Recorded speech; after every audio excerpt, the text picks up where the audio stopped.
ফেসবুকের অ্যাডস বাজেটের আজকে দ্বিতীয় পর্ব। আমাদের অ্যাডস রান করার পরে লার্নিং ফেজ থেকে কেন লার্নিং লিমিটেড হয়ে যায় এবং আমাদের বাজেট কত হওয়া উচিত। তো আমাদের লার্নিং লিমিটেড হয়ে যায় কেন?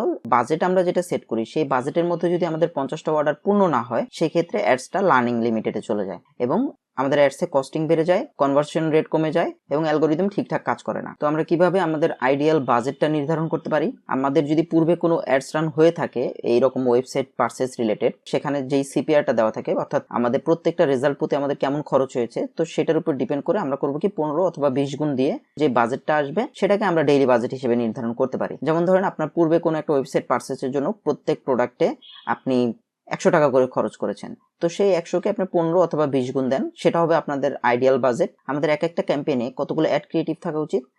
আপনার মিনিমাম আপনি 3টা অ্যাড ক্রিয়েটিভ দিতে পারেন। তো আশা করি যদি এতটুকু বুঝে থাকেন তাহলে নেক্সট পর্বে আমরা আরো বিস্তারিত আলোচনা করব।